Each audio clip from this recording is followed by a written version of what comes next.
उन्हें डिप्रेशन भी उसी चीज का होता है कि वी आर हाउसवाइफ्स। Hello hi friends, welcome back to Rithvi Bahl and mama Rocks. मैं हूं आपकी होस्ट और दोस्त मीनाक्षी। तो सबसे पहले बताइए कैसे हैं आप, अपना हालचाल जो है वो कमेंट सेक्शन में जरूर लिखिएगा।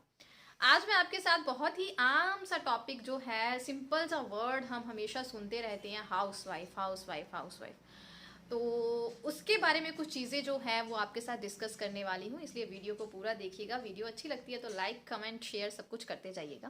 मैंने आपके साथ बहुत बार डिस्कस किया है लास्ट ईयर से कि मैं एक टाइम पे बहुत वीक पड़ गई थी। मेरी लाइफ में कुछ उलझने ऐसी थी कि मैं मेंटली बहुत वीक हो गई थी और डिप्रेस्ड हो गई थी। डिप्रेशन का ट्रीटमेंट भी मैंने करवाया, उसमें से निकल के आई। तो उस दौरान क्या था, मैंने बहुत सारी चीज़ों को सीखा, बहुत सारे आर्टिकल्स पढ़े, बहुत सारे ऐसी यूट्यूब वीडियोस देखी जो मुझे मोटिवेट करती थी। डॉक्टर्स ने भी जो सजेस्ट किया वो मैंने किया। तो उस दौरान मुझे पता चला कि आजकल क्या होता है कि 10 में से हर 7 लेडीज ऐसी होती हैं जो डिप्रेशन की शिकार होती हैं। और उन 7 लेडीज में से सिर्फ 3 लेडीज ऐसी होती हैं जिन्हें पता होता है कि आई एम डिप्रेस्ड, मुझे डिप्रेशन है। और 4 लेडीज को पता नहीं होता कि हम डिप्रेस्ड हैं, हमें डिप्रेशन है। उसके लिए वो कुछ नहीं करती, कोई ट्रीटमेंट नहीं लेती, कुछ नहीं करती और पूरी जिंदगी ऐसे ही घुट घुट के रो के गुजार देती हैं। वो जो 4 लेडीज होती है ना, जिन्हें पता नहीं होता कि वी आर डिप्रेस्ड, वो कौन सी लेडी होती है? वो होती है हाउसवाइफ्स, जो अपने घर को संभाल रही होती हैं। और उन्हें डिप्रेशन भी उसी चीज का होता है कि वी आर हाउसवाइफ्स। वो क्यों होता है, कैसे है, वो मैं आपके साथ कुछ अपनी नॉलेज के अकॉर्डिंग, अपने एक्सपीरियंस के अकॉर्डिंग जो है पॉइंट डिस्कस करने वाली हूँ। तो सबसे पहला पॉइंट मुझे ये लगता है कि हम क्यों इतना डिप्रेस्ड हो जाते हैं, because we don't respect our job. हम इस चीज को जॉब ही नहीं मानते कि हम हाउस वाइफ्स हैं, ये ही जॉब है।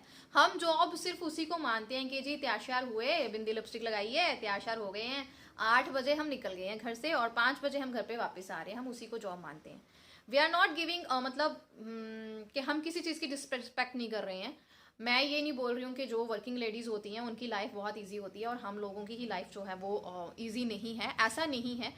मैं तो वही चीज़ बताऊंगी, वही लड्डू का टेस्ट बताऊंगी जो मेरी थाली में है। तो मैं पिछले 7 साल से, मेरी शादी को 7 साल होने वाले हैं, तो मैं हाउस वाइफ हूँ और मैं प्राउडली बोलती हूँ कि भाई आई एम हाउस वाइफ, ठीक है। और मैंने ये खुद ही चूज किया था। क्यों किया था वो मैंने आपके साथ बहुत बार डिस्कस किया है। हम लोग क्या आज डिस्कस करने वाले हैं कि हम लोग खुद ही हैं जो हाउस वाइफ के वर्ड में जितना वजन है उसको लो करते आ रहे हैं। हाउस वाइफ की इज्जत नहीं है। क्यों नहीं है? क्योंकि हम खुद को इज्जत नहीं देते।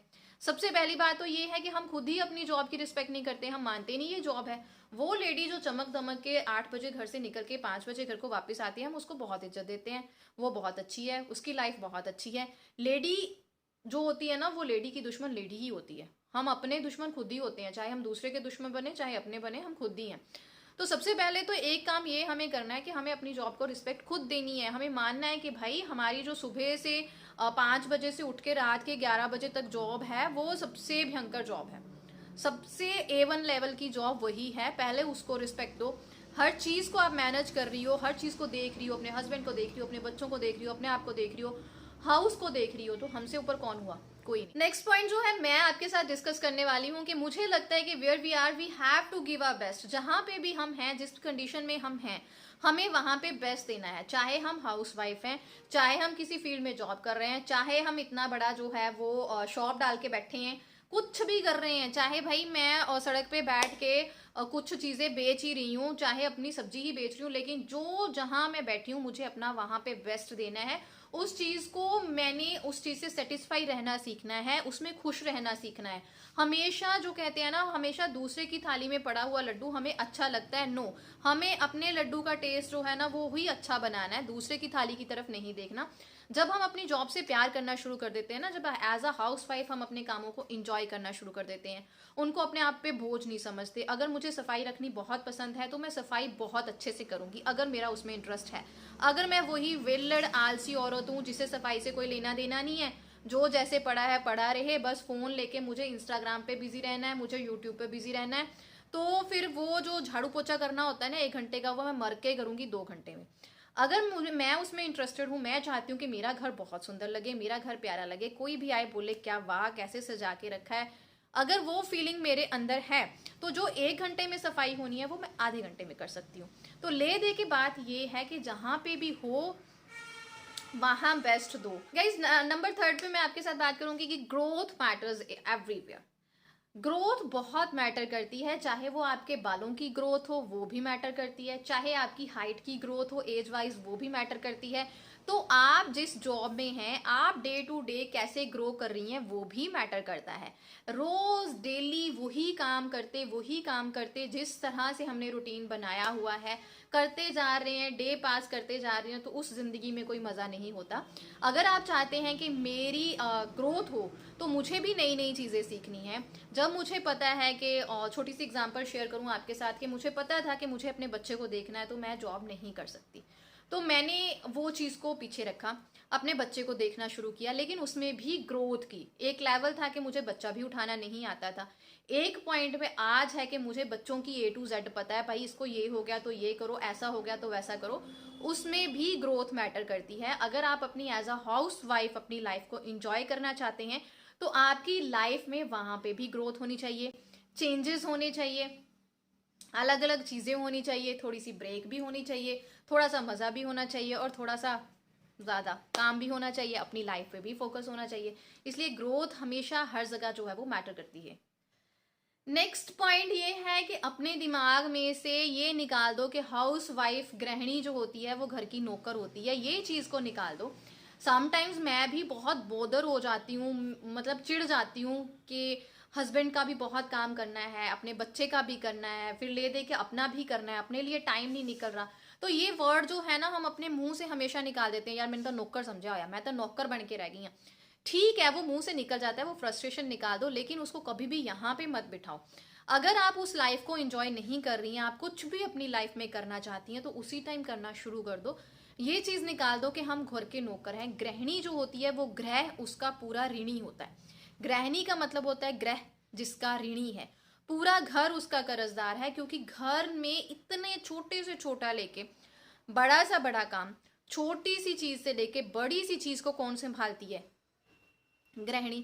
तो पूरा घर उसका कर्जदार है। अगर हस्बैंड को सॉक्स चाहिए तो वो किसको आवाज लगाएगा? बच्चे को कुछ चाहिए तो किसको आवाज लगाएगा? सास ससुर को कुछ चाहिए तो किसको आवाज लगाएंगे? हमें कुछ चाहिए तो हम किसको आवाज लगाएंगे? खुद को। तो मेन इंपॉर्टेंट बंदा कौन है? मैं। तो मेरा पूरा घर मेरा तो कर्जदार है, तो मैं किसी की जैसे नौकर कैसे हो सकती हूँ? तो मैं तो राज करने वाली हूँ ना, मैंने सबको चलाया हुआ है, सबको मैनेज किया हुआ है। ये चीज जब हम दिमाग में बिठा लेते हैं ना, सारा खेल दिमाग का होता है। मैंने डिप्रेशन में रह के ये चीज सीखी है कि डिप्रेशन कहाँ से आता है, यहाँ से आता है।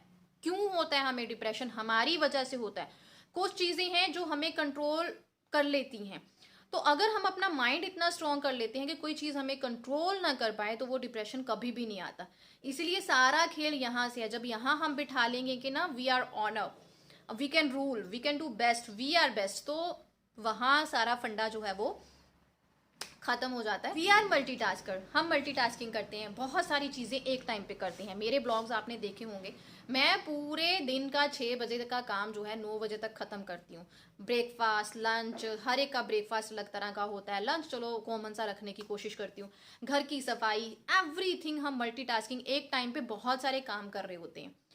तो वो हम में शक्ति है, हम में पावर है, तो हम किसी से कम नहीं है। तो पूरे घर को भी ये समझना चाहिए, हस्बैंड्स को भी ये समझना चाहिए। बच्चे जब ग्रो कर जाते हैं, बच्चे बड़े हो जाते हैं, उनको भी अपनी मम्मी की जो है प्रॉब्लम समझनी चाहिए कि हमारी मम्मी मल्टीटास्किंग है। समटाइम्स क्या होता है कि बच्चों से कोई पूछता है कि आपकी मम्मा क्या करती है, मुझे लगता है कि जब हरिथ्वी से बड़ी होकर कोई पूछेगा तो हरिथ्वी बोलेगी कि मेरी मम्मा हाउस वाइफ है। अभी तो उसको नहीं पता है, वो यही बोलती है कि मेरी मम्मा टीचर है, मेरी मम्मा टीचर है। लेकिन बड़ी होगी तो वो यही बोलेगी कि मेरी मम्मा हाउस वाइफ है। तो बच्चों में भी शुरू से एक ये फीलिंग होनी चाहिए कि हाउसवाइफ होना कोई बुरी बात नहीं होती, हाउसवाइफ होना भी एक प्राउड की बात होती है। हम लोग बहुत चीजें सेक्रीफाइस करते हैं, अपने करियर को सेक्रीफाइस करते हैं, अपनी इच्छाओं को मारते हैं। मैंने अपनी इच्छाओं को मारा है, मुझे टीचिंग करनी थी, मैंने सब कुछ खत्म करके अपने बच्चे के लिए सब कुछ किया है। तो शुरू से खुद ऐसा रहे कि हमें देख के हमारा बच्चा ये सीखे कि हाउस वाइफ होना कोई गलत बात नहीं होती। क्योंकि बच्चे वही सीखते हैं जो पेरेंट्स करते हैं। ठीक है, जो पेरेंट्स की सोच होती है वो ऑटोमेटिकली 8% जो है बच्चों में वो सोच चली जाती है। 10% में 2% बच्चा अपने दिमाग से काम करता है, 10 में से 8% बच्चा जो है वही काम करता है जो उसकी मम्मा या पापा करते हैं। तो अगर हम हाउस वाइफ की रिस्पेक्ट करेंगे तो ऑटोमेटिकली हमारा बच्चा भी बड़ा होके जो है वो उसकी रिस्पेक्ट करेगा। हम मल्टीटास्क कर रहे हैं, मल्टीटास्किंग करते हैं, तो हमसे ऊपर कोई नहीं है भाई, हम ही सबसे ऊपर है। बार बार हर पॉइंट पे, हर बात पे जब भी आप डीमोरल होते हैं, डीमोटिवेट होते हैं, जब भी आपको लगता है कि मैं बच गई हूँ, बर्तन मांजते मांजते कई बार मैं थक जाती हूँ कि यार सारा दिन तो भांडे ही नहीं मुकते हैं। सच्ची बात है, हाउस वाइफ के सारा दिन बर्तन ही नहीं धो के खत्म होते। लेकिन उस टाइम अपने दिमाग में ये लेके आओ कि मैंने ये भी किया, मैंने वो भी किया, मैंने बर्तन भी किए, तो मैं मल्टीटास्क करूँ। वो चीज़ एक थोड़ी सी जो है वो आपको खुशी दे जाती है। Next, last but not the least आप जिसे बोल सकते हो, that is self care. Main point ये आता है कि अपना ध्यान रखना शुरू करें। अपनी फिजिकली हेल्थ की तरफ जो ध्यान देती हैं वो ही अपनी दिमागी हेल्थ, मेंटली हेल्थ की तरफ ध्यान जरूर दें। मैं अपने सेल्फ एक्सपीरियंस से बताती हूँ कि मैंने जिंदगी में 27 साल 27 ईयर्स में मैंने शादी मेरी हुई थी, मैंने नहीं की थी, मेरे मम्मी पापा ने करवाई थी। तो 27 सालों में मैंने इतना नहीं सीखा सिवाय पढ़ाई के। मुझे दुनियादारी की कोई समझ नहीं थी, घर के कामों की कोई समझ नहीं थी, किताबें जितनी मर्जी करवा लो वो पता था। लेकिन मैंने इन 7 सालों में बहुत कुछ सीखा है। हर दिन सीखती हूँ, हर पल सीखती हूँ, और मुझे लगता है मैं हर पल ग्रो करती हूँ। एक टाइम था मैं अनियन भी कट नहीं कर पाती थी, अब एक टाइम है कि मुझसे कुछ भी बनवा सकती हो। तो उसमें मैंने ये सीखा है कि अपनी सेल्फ केयर जरूर करो। जब आपकी बॉडी सही है तब आपके साथी सभी हैं। जब आप क्या होता है कि अगर मैं बीमार हूं तब भी मुझे बच्चा मेरा खुद ही देखना है। हो सकता है आपके फैमिली मेंबर्स हों, आपकी उस तरह से हेल्प कर पाते हों, लेकिन जब बच्चे की रिस्पॉन्सिबिलिटी हमारे सिर पे पड़ती है तो हम खुद ही ऐसे हो जाते हैं कि मुझे मेरा बच्चा खुद ही देखना है। तो आप अच्छे से कैसे देख सकते हो अगर आप खुद ठीक हो? तो आप अपनी हेल्थ की तरफ ध्यान दें। फिजिकली हेल्थ जो है हमारी, उसको तो हमें देखना ही देखना है, लेकिन दिमागी हेल्थ भी ठीक होनी चाहिए। अगर आप शरीर की रूप से बीमार है ना, आपके शरीर में कोई दिक्कत है, आप फिर भी काम कर लोगे, लेकिन अगर यहाँ कोई दिक्कत आ गई ना तो आप काम भी नहीं कर पा सकते। क्योंकि मैंने 3-4 महीने ऐसे गुजारे हैं कि मैं पूरा दिन सोए रहती थी। तो मैंने उनमें यही सीखा है कि ये है ना, जो इसको स्ट्रांग रखो, इस पे काम करो, इसकी हेल्थ की तरफ ध्यान दो, अपने शरीर की हेल्थ की तरफ ध्यान दो, फिर सब कुछ सही है, फिर सब आपके साथी हैं। तो सेल्फ केयर जरूर करो। इस पे भी मेरी नेक्स्ट वीडियो आएगी कि हमें सेल्फ केयर हमारा जरूरी क्यों है और क्या क्या चीजें हैं जो सेल्फ केयर में इंक्लूडेड होती हैं। आज का टॉपिक यही था, रिस्पेक्ट योर जॉब। अगर हम अपनी रिस्पेक्ट खुद करेंगी ना तभी कोई जो है वो हमारी रिस्पेक्ट करेगा। कहते हैं ना कि अगर हम अपने लिए खड़े होंगे तभी कोई हमारे लिए खड़े हो सकता है। खड़े होने का मतलब ये नहीं है झंडा गाड़ के लड़ाइयाँ करनी शुरू कर दो, वो सिर्फ अपने लिए होना है, अपना मतलब बैलेंस रखना है, काम खुश रहना है। Thank you very much for watching Harithvi Bahl and mama rocks. उम्मीद है आज की वीडियो आपको अच्छी लगी होगी। अच्छी लगी है तो लाइक जरूर करें और चैनल को दूसरों के साथ शेयर करें। Thank you very much for watching Harithvi Bahl and mama rocks.